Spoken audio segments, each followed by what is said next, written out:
বান্দরবনে দেখা হলো এক ব্যতিক্রমী মানুষের সঙ্গে, উছালা ভান্তে।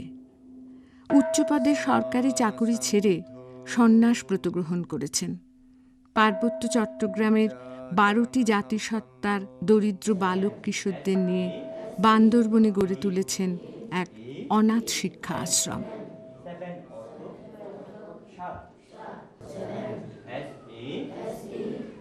5 বছর কি 6 বছর বয়সে আমাকে প্রথম স্কুলে পাঠায়। তারপর আমি বান্দরবনে লেখাপড়া করে ঢাকা ইউনিভার্সিটি সরাসরি চলে যাই এবং ল ডিপার্টমেন্টে ভর্তি হই। আমি ম্যাজিস্ট্রেট কাম মুনসেফ এই চাকরিটাও করেছি। 1990-তে এসে আমি চাকরি ছেড়ে দিয়েছি, এই ভিক্ষু জীবনটা, সন্ন্যাস জীবনটা নিয়েছি। এই প্রতিষ্ঠানটা গড়ার চিন্তা আপনার কিভাবে এলো মাথায়? আমাদের ভিক্ষুরা সাধারণত অশিক্ষিত, বাংলা জানে না, ইংলিশ জানে না, এমনকি নিজের ভাষাও ঠিক মতো জানে না। তাই আমি প্রথমে এদেরকে ভাষা শিক্ষা দেওয়ার জন্যে, তারপরে ধর্ম শিক্ষা দেওয়ার জন্যে, তারপরে বাংলাদেশের যে আধুনিক শিক্ষা, এই আধুনিক শিক্ষা দেওয়ার জন্যে আমি প্রতিষ্ঠানটা করলাম। সাথে সাথে মানব সেবার জন্যে। যেমন ধরুন আমার এখানে ওই থানচি, রুমা, নাক্ষংছড়ি বিভিন্ন জায়গা, রিমোট এরিয়া থেকে অনেক পশ্চাৎপদ ছেলেপেলে আছে যেখানে কোনো স্কুল নাই। মা বাপ আমাকে দিয়ে তারা বিদায়, কারণ মা বাবার কোনো ক্ষমতা নাই মাসে 5 টাকা দেওয়া অথবা 1 টাকা দেওয়া।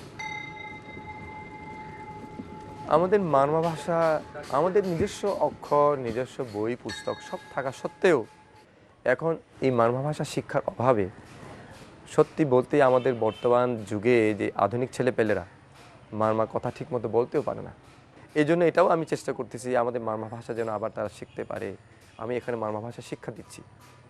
আমার নাম সুবতি পিঙ্গা। তোমার বাড়ি কোথায়? আমার বাড়ি সেমিডলপাড়া। তোমার বাবা মা কোথায় থাকে? আমার মা বাবা বাড়ি থাকে। তোমার বাবা কি করে?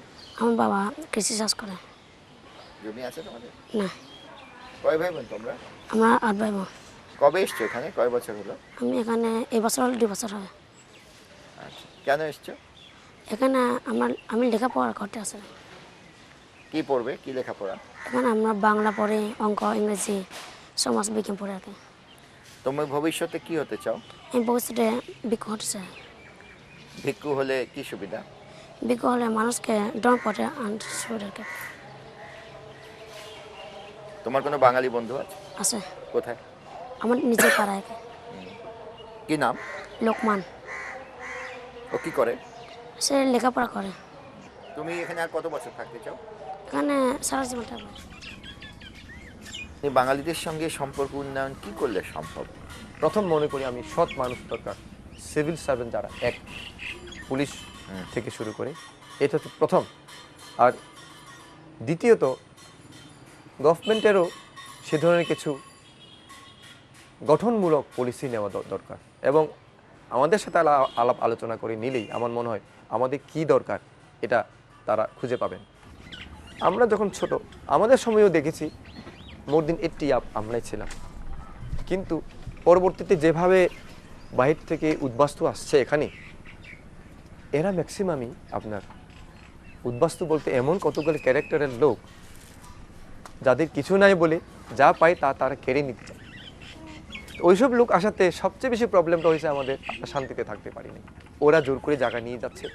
যেমন আমাদের এই কিয়াংয়ের কথা বলি, এখন যেটা 14 একরের মতো যেটা আমার দলিলে লিপিবদ্ধ আছে, এটাও এখন ব্যাহত হয়ে গেছে। এইটুকু শুধু, বেশি হলে এখানে 3 একর জায়গা, বাকি প্রায় 11 একর জোর করে দখল করছে। আমি শুনেছি যে আপনি একসময় পাহাড়ে পাহাড়ে ঘুরে সুর সংগ্রহ করতেন।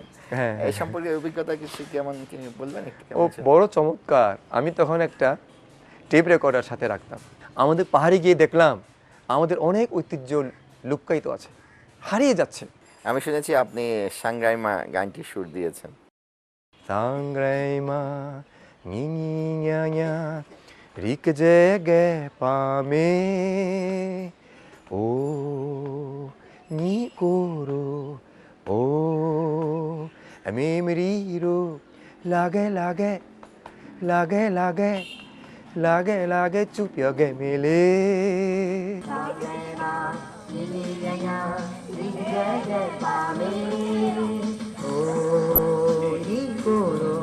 Oh,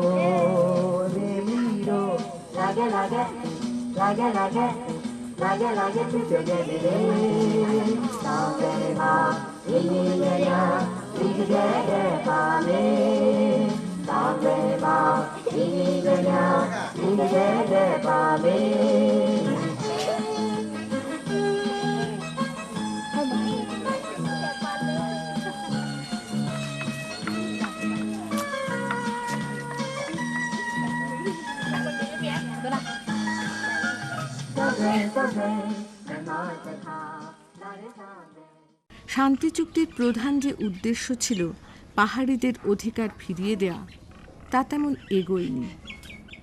আঞ্চলিক পরিষদ ও তার অধীনস্থ জেলা পরিষদগুলিকে এখনও চুক্তি অনুযায়ী তাদের প্রাপ্য ক্ষমতা দেওয়া হয়নি।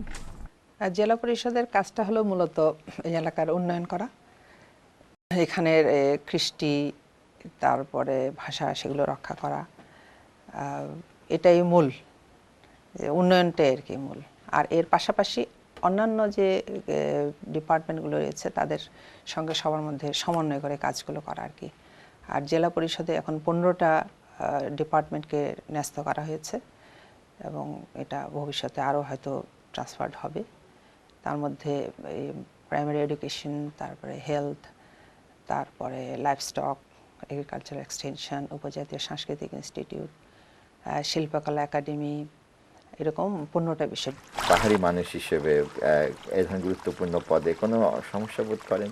উপজাতীয় হিসাবে যে আমি মনে করি না এটা কোনো সমস্যা আর কি, কারণ সমস্যাকে ফেস করার মতো আমার মানসিকভাবে আমি প্রস্তুত আছি। তারপর আবার মহিলা, একজন নারী হিসেবে মারমা নারীদের অবস্থা কেমন এখন? পুরুষদের অবস্থা যেখানে অবস্থান খুব খারাপ, যেমন বান্দরবানে শিক্ষিতের হার 15-এর ঊর্ধ্বে হলে এখনো মাত্র 28% আর কি। তো মহিলাদের তো স্বাভাবিক অনেক পিছিয়ে পড়ার অবস্থা।